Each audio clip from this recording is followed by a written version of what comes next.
जय माता दी मित्रों। कभी सोचा है कि लाखों मील दूर चमकता हुआ एक तारा हमारी किस्मत पर आखिर कैसे असर डाल सकता है? देखिए, ज्योतिष की दुनिया में और खासकर जब हम लाल किताब के नजरिए से देखते हैं तो सूरज सिर्फ एक ग्रह नहीं है, वो तो एक राजा है जो हमारी जिंदगी के तख्त पर बैठा है। तो चलिए आज इसी शाही ग्रह के राज और इसके असर को समझने की कोशिश करते हैं। लाल किताब की शुरुआत ही सूरज की एक बहुत गहरी परिभाषा से होती है।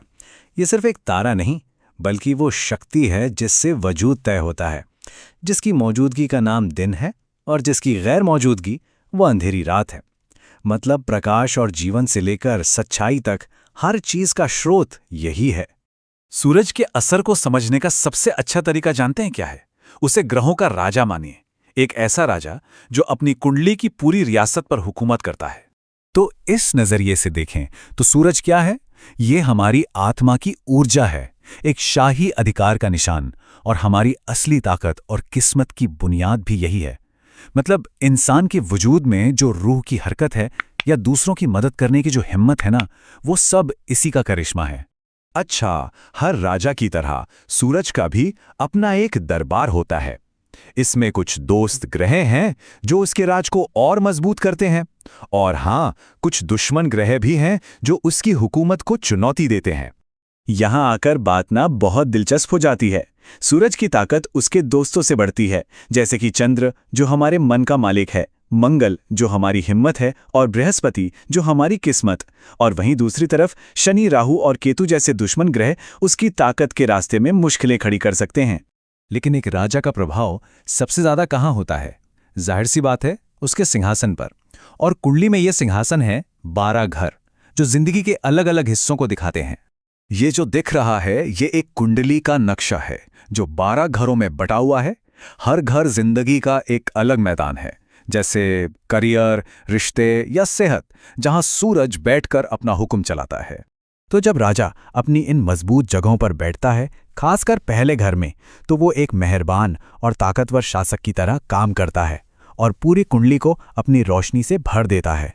लेकिन कुछ घरों में राजा की ताकत घट भी जाती है, जिससे जिंदगी के उन हिस्सों में चुनौतियां बढ़ जाती हैं जिन पर इन घरों का राज होता है। अब सूरज की जगह और उसकी ताकत का सीधा असर किसी भी इंसान की जिंदगी, उसके किरदार और उसकी किस्मत पर पड़ता है। देखिए, जिस इंसान का सूरज उत्तम हो, वो ताकत और सच्चाई का एक स्तंभ होता है। वो नेतृत्व करने के लिए पैदा होता है और उसकी जिंदगी का एक बहुत बड़ा मकसद होता है। क्या कमाल की बात है।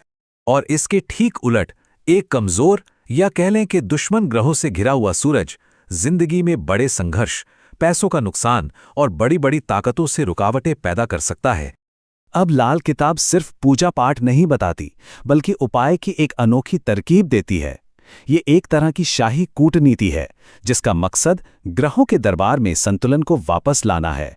इन उपायों के पीछे का जो लॉजिक है वो बड़ा कमाल का है। ये किसी ज्योतिष की कूटनीति जैसा लगता है ना? मतलब कभी दुश्मन को ही शांत करने के लिए उसे ताकत दे दी, तो कभी राजा की कुर्सी मजबूत करने के लिए उसके दोस्तों को आगे कर दिया, और मकसद सिर्फ एक, कि रियासत में अमन चैन बना रहे। अच्छा, थ्योरी तो बहुत हो गई। चलिए अब एक असल जिंदगी का एक बहुत ही दमदार उदाहरण देखते हैं कि एक बेहतरीन जगह पर बैठा सूरज आखिर क्या कर सकता है। लाल किताब भारत के पहले प्रधानमंत्री की कुंडली को एक मिसाल के तौर पर पेश करती है। कहा गया कि उनकी कुंडली में एक असाधारण रूप से मजबूत सूरज बैठा था।